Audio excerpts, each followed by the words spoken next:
This is Columbus Concerns, a public affairs presentation of North American Broadcasting. Here's your host, Mark Neuse. Good morning, and thanks so much for joining us today on Columbus Concerns. With us today is the director of the Franklin County Suicide Prevention Coalition, Michelle Vargas. And Michelle, thanks for stopping by. We really appreciate it. Oh, thank you. It's my pleasure being here. Your name is sort of self-explanatory, Franklin County Suicide Prevention Coalition, but tell us, who are you and what do you do? Absolutely. So as the director of the Franklin County Suicide Prevention Coalition, I work at Mental Health America of Ohio. Mental Health America of Ohio hosts the coalition, and it's funded by the Alcohol, Drug, and Mental Health Board of Franklin County. And we're a coalition of 68 volunteers from 27 different organizations from various sectors across the county. And we're collaborating on improving the overall efficacy of suicide prevention efforts in our county. And we do this through working to decrease stigma, increase awareness of resources, and increase collaborations. I know that just this week, the latest data on suicides for Franklin County came out. It's from 2021. So last year, how did we fare? We actually saw that compared to 2020, there was a 10% increase in suicides in our county. And the suicide rate amongst the Black community increased by 17% in 2021 compared to 2020. And the rate amongst the Hispanic community increased by 5%. We also know that firearms were the most commonly used method of suicide. So perhaps later on in this discussion, we can talk about what we can do to safely store firearms in households. So Michelle Vargas is with us from the Franklin County Suicide Prevention Coalition.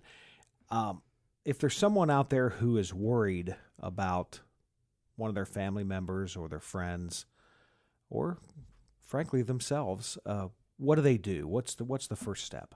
Absolutely. So first I'll start with if you're experiencing thoughts about suicide or thoughts about harming yourself or struggling with depression, then a resource that you can call is 988. That is the new Crisis and Suicide Lifeline. And that was previously known as a longer number, and we're really grateful that that longer number is now 988. That's all you need to do is call 988 if it's a non-life-threatening situation. If it is a life-threatening situation, then do continue to call 911. If you're with somebody that you are concerned about, then you can also stay with them if they're not a threat to you and call 988. And that person that they're going to reach on the other side of the line is a trained professional who will be able to speak with them and give them resources to connect with. That line is also available in Spanish. I guess one of the big questions is what are the warning signs of suicide? I guess they're probably different for a lot of different people. What are the signs that people should look for? Absolutely. So there's a variety of signs to look out for in individuals that you know, which could be your family members, your friends, your coworkers, or the students that you work with. And that could include if somebody is starting to talk about suicide, talking about wanting to kill themselves or to harm themselves, then that is an immediate sign to check in with them. If someone is exhibiting signs of depression, and one thing I'll mention here is that it is important to understand the difference between sadness, as we all get sad sometimes, and when that turns into depression. And that is the moment at which someone feels sad most hours of the day, most days of the week for 2 or more weeks. Then that is more indicative of depression. And so it's time to check in with that person. If you notice if someone is also increasing or decreasing their eating or their sleeping habits, or if you're seeing an increase or decrease in their overall energy, or if they're increasing the utilization of substances, that is another time to check in with them. Or if they're withdrawing from their friends and family, that's another time to check in with them. What about mood swings? I mean, we see people all the time. We know people, but usually it's a temporary thing. Like I say, is they have an event in their life that. But I guess if it lasts for a long time, it might be a warning sign. Yeah, absolutely. And I think with that, the most important thing to do to remember is to just check in with them, because even if you say, hey, is everything going okay? For example, I would recommend, if you notice someone's mood is swinging, or if you see any behavioral changes like the ones that we discussed, then talking with them using I statements and talking about that specific behavioral observation that you made. For example, hey, I've noticed that it seems like you have been drinking a little bit more than usual. Are you okay? Is everything okay? Checking in with them, because worst case scenario, if everything's fine, then great. They know that you're a trusted person who cares about them and that they can talk to you about it. But if they say, oh, actually, I have been struggling, then that can open up a conversation with that person. And you could potentially save that person's life, because you don't know if anybody else in their life noticed that. So that's why we call gatekeepers individuals who look out for their friends and family members and notice when they've been acting differently, when their mood is different, and checking in with them at that time. And if you do have a conversation with that person, then you can say, it sounds like things are really overwhelming right now. And sometimes when people feel overwhelmed, they start thinking about suicide. Have you thought about suicide? It's really important to ask that question directly. And if they say yes, that's the moment that you stay with them and you call 988. If it's a life-threatening situation, then call 911. I think a lot of people have the notion that if they talk to somebody about suicide, they're putting that idea in their head. But what you just said is completely the opposite. Absolutely. I am so glad that you brought that up. So research has shown that no, if you ask somebody about suicide and they're not thinking about it, it does not put it in their head. But it's actually a big relief for if somebody is thinking about suicide, and then if someone asks them about it, it can be a big relief for that person, because it might have been really difficult for them to tell someone that they're thinking about it. But if someone asks them, they can say, well, yeah, I actually have been thinking about that. And they know that that person is a trusting person that they can share their feelings with. The director of the Franklin County Suicide Prevention Coalition, Michelle Vargas, is with us today. And she's been talking about how you can call 988 or in an emergency 911. Here in Franklin County, what resources are available to people when it comes to suicide prevention? Well, we have a variety of resources through Mental Health America of Ohio. One in particular that I wanted to share is our Get Connected program. It's a free service for Central Ohio residents living with mental illness and their families as well. And it provides assistance with navigating the mental health and substance use treatment system. And so if you're interested in finding assistance for yourself or for a family member, and this could include navigating what kind of treatment that you can access with your insurance, or if you don't have insurance, what type of options are available to you, then call 614-242-4357. And that is also available on the MHA Ohio website, which is mhaohio.org. We also offer free support groups for individuals struggling with mental health challenges, as well as their family members. Those support groups include support groups for individuals struggling with depression and anxiety, and you can just drop into them and find that information on our website as well. And finally, I also do want to share some information about mental health first aid training for those individuals who want to learn more about how to identify and respond to a mental health crisis. And we have 2 versions of this evidence-based training available through Mental Health America of Ohio. More information on that training is available on our website. And then our partners also offer a variety of resources, including the Alcohol, Drug, and Mental Health Board of Franklin County, they offer an interactive provider network for identifying substance use disorder and mental health services. I really love this website because you can go to it and decide, okay, I'm looking for this specific service that focuses on this specific type of treatment or this type of community, and easily find a resource that is most appropriate for what you're looking for. And you can find that at adamhfranklin.org. And another partner that we have in Franklin County is Loss Community Services. And they offer services for suicide loss survivors in various different programs through their support groups, as well as a companion program for loss survivors. And information about that is available at losscs, and that's LOSSCS.org. And if you don't mind, we'll go ahead and repeat those resources again before the program's over. So later in the program, we'll do that. If you want to grab a pen or something and write these down, we'll be giving those resources once again. Michelle Vargas is our guest today on Columbus Concerns, the director of the Franklin County Suicide Prevention Coalition. What groups of people are more likely to commit suicide?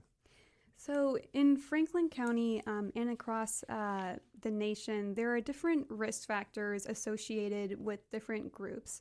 And so I'll talk a little bit about those risk factors. And different individuals in different groups can tend to have certain risk factors compared to others. So some of those risk factors include isolation, adverse childhood experiences or trauma experienced as a child can increase an individual's risk for suicide. And that includes exposure to alcoholism within the family. Exposure to suicide by a loved one or by a celebrity also can increase one's risk for suicide. And job loss, especially right now, we want to be aware of this, that job loss or job problems can also increase one's risk for suicide, as well as easy access to lethal means such as firearms. So we touched on this a little bit earlier, that the majority of suicide deaths in Franklin County over the past several years has involved a firearm. So it's really important to make sure that your firearms are stored safely. I want to share actually some information about that in terms of, we have a variety of partners in our county, including first responder agencies, that actually offer lockboxes for free to community members to ensure that their firearms are safely stored. So if you need a lockbox or a lock for your firearm, visit our website at franklincountysPC.org. That's franklincountysPC.org. And under our prevention webpage, you'll see a list of those first responder agencies and other partners that are offering lockboxes to the community. And that is thanks to our partners at Columbus Public Health who created that list. I mean, it just makes sense. If you're on a diet, you don't keep cheesecake in the refrigerator. If you have someone in your family who is contemplating suicide, you don't have easy access to a gun. Absolutely. And the thing is, we look at these suicide rates among youth and think about, for those youth who had a firearm, how did they access that? Youth are really intelligent, and now there's lockboxes that have different codes. So if you have a lockbox that has a code, then also make sure that that code is safely secured and that you're changing that code to make sure that that is safe. But also, if you yourself are the individual who is struggling with suicidal ideation, there's other options out there as well, such as handing a firearm that's safely stored to a friend, just like you would give your keys over to your friend at the bar if you're drinking, something like that. Then same thing with a firearm, a trusted friend. There's more information about that on the LOSS website at LOSSCS.org. They have a Buddy's Got Your Back program that talks about safe storage and helping your friends who own firearms also ensure that they're staying safe during a suicidal crisis. Talk a little bit about the correlation between substance abuse and suicide. Absolutely. I'm really glad that you brought that up because each year we're seeing a large percentage of individuals who die by suicide have substances in their system. And so oftentimes we'll see that an individual who struggles with depression or anxiety is also using substances. And when they use substances, then that can inhibit their judgment. It can change their thinking. And so by having those substances and using those, it can increase the likelihood that they follow through with their suicidal ideation. So if you or if someone that you knows is struggling with suicidal ideation, that's another thing to be particularly thoughtful of, is reducing access to substances. We've had a tough few years.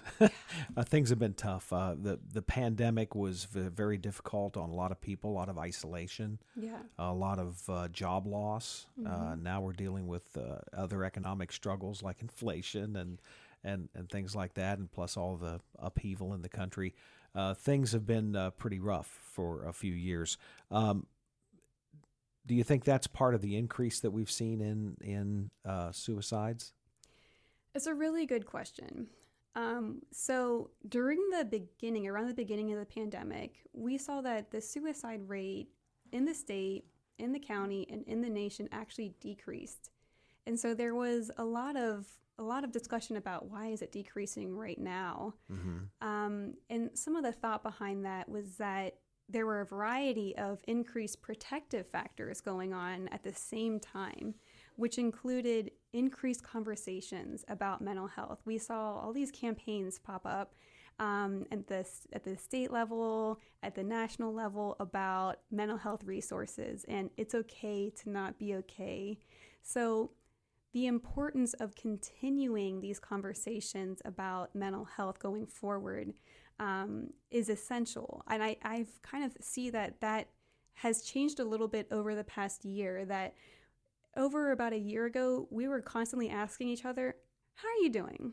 Yeah. That was just what we asked everybody. If you hadn't seen anybody for a while, you asked them, how are you doing? Because everybody knows it is a struggle right now. I've seen that kind of change lately. It's, okay, back to normal life. We're getting back to work. We're getting back to school. But it is important to remember that we are still needing to check in with each other. And we always will need to check in with each other because we don't know what's going on. Also, we don't know if anybody else is checking in with that person. For example, among youth, particularly, there is this concept sometimes that a teenager might reach out and say, I'm feeling hopeless or helpless via their social media. And they're not saying that to a specific person, but they're just saying it to the world. And perhaps they're hoping that someone will notice that and check in with them.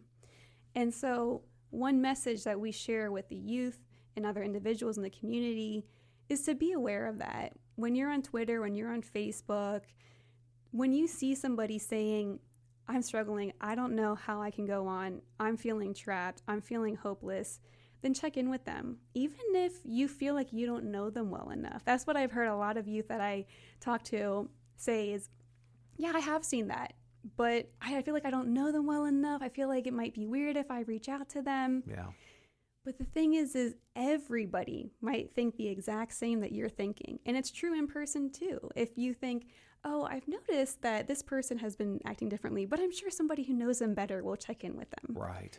Never assume that, because you might be the only person who's noticing that and who's willing to check in with them. And you can potentially save a life by doing that. So I guess the next question, one of the hardest ones of all, social media. Is it, we hear about the ills of social media. Now we're hearing about maybe it's a way for people to reach out. So where does social media fit into all of this? Yes, that is tricky. So, and like you said, it can be used for harm and it can be used for good. And so I think it's really important to look at how you're utilizing social media. Okay. How are you feeling when you're utilizing it? Because if you're using it to compare yourself to other people, then that can negatively impact your self-perception. because usually people are posting about all the wonderful things that they're doing. And so there's this false perception about, oh, wow, like so-and-so is just, everybody's living that up, and it can kind of make you think, what's wrong with me? Well, turns out they're usually not posting about their hardships and their bad days and their days when they're feeling down. Doesn't mean they're not there. Right. So that's really helpful to be cognizant about how you're utilizing social media, and then also about how other people are utilizing it. So if you have kids, or if there's just younger people in your family, and you're seeing that they're negatively impacted by social media, they're doing this self-comparison, then I would speak with them about that and have this conversation, because social media is not real life. It is a very filtered perception of what individuals want you to see about themselves. So you have to be very careful. But talking about how it can be used for good. So social media is a wonderful tool to connect with people, and connectedness is one of the most powerful protective factors against suicide. So utilizing it to have positive connections with individuals is an excellent way to utilize it. Some of us have friends who have moved across the country and you just don't see them that much. Use it to stay in connection with them, with your family in other countries. Utilize it so that you're getting good out of it. And be aware, if you're seeing some of your friends on social media posting messages about feeling hopeless or helpless or trapped, then reach out to them. And if you have their phone number, reach out to them via text, give them a call. It's more effective to reach out to them outside of social media if you have their contact information. But if you don't, then just reach out to them via social media. Or you can also reach out to somebody else who may have their information, so that you can get somebody in contact with them right away. And also I just want to mention, social media, like if there is an urgency in someone's message, there's also flags on various mediums. And so you can flag and say, I've seen a suicidal message, so that you can bring attention to it. Like if you don't know that person very well, and bring attention to it and try to get some support that way as well. Michelle Vargas is here, director of the Franklin County Suicide Prevention Coalition. Anytime you talk about someone who has a mental health crisis, someone who's contemplating suicide, there's always, even today, a stigma attached to that. And that probably stops a lot of people from asking for and getting help. Talk about how we break that. Absolutely. This conversation that we're having today is helping to break that. Increasing conversations about mental illness and about suicide is what we need to do to break down the stigma. So I encourage those listeners to bring these conversations into the community spaces where they are, into their workspaces. If your employer isn't already having these conversations, encourage to bring those conversations in there. Bring it to your community groups. The Franklin County Suicide Prevention Coalition offers a variety of suicide prevention trainings and presentations. So I encourage you to reach out to us on our website, thefranklincountysPC.org, if you would like to bring a speaker or a trainer to your community group. But another way to break down stigma is also within these conversations to talk about what mental health is, like what mental health treatment is. So we know that there's a lot of different professionals available and different services are available. But if you've never gone to a therapist, for example, then you might have no idea what to expect. And that can be a bit stigmatizing, because you might think that, I'm going to be laying down on a couch, and that can be stigmatizing, because Sure. that's not what happens. So I want to share a little bit about what you can expect. I'm a licensed professional counselor, and I want to share that by going to a mental health professional, you are choosing to work collaboratively with someone else in your community who can share skills with you in order to thrive again. So if you let's say, get a physical injury, and all of a sudden you've got, let's say, a pain in your back, then you'll probably go to the doctor and be like, hey, I got some pain in my back. What should I do? And your doctor might refer you to a physical therapist or a chiropractor or something like that. And it's the same with mental illness. It can come on suddenly. And we're also busy, whether it's work or school, all of our obligations with the family, that you might not even realize that you're injured, that you're struggling, until all of a sudden you're struggling to keep up with your everyday life, whether it's work, school, or just keeping up with the family. And that's the moment where, just like you would call the doctor, call a mental health professional, call our Get Connected program, and you'll get connected. And so if you decide to go the route of therapy, then you would meet a therapist and share what your struggles have been. And they will talk about skills and resources to help you with managing whatever it is that you're struggling with. And what I really want to highlight is that a counselor works with an individual to harness their own potential for healing. So rather than doing something for you, like as if you can't help yourself, we're working with you. We know that you have the power to heal yourself and to thrive and to recover and to live more happily. So just like a physical therapist, they know that you have the strength there. It's just that perhaps maybe a muscle you haven't been using a certain muscle the right way, or you haven't been, working out the right way. Let's just make some adjustments. And all of a sudden you can feel happier. All of a sudden you can manage your life. You're thriving more. It's the same with a mental health therapist. It's, hey, let's, talk about how you've been living. Maybe we can make some adjustments and you can thrive more. Well, Michelle, we're almost out of time. It's hard to believe. It's been a very interesting conversation.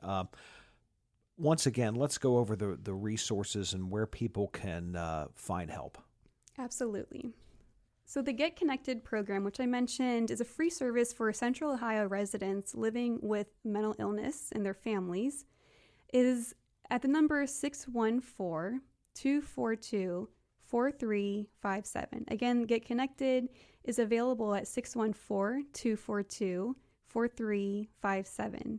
You can also find information about Mental Health America of Ohio's support groups, which are free and available for individuals struggling with a variety of mental health challenges.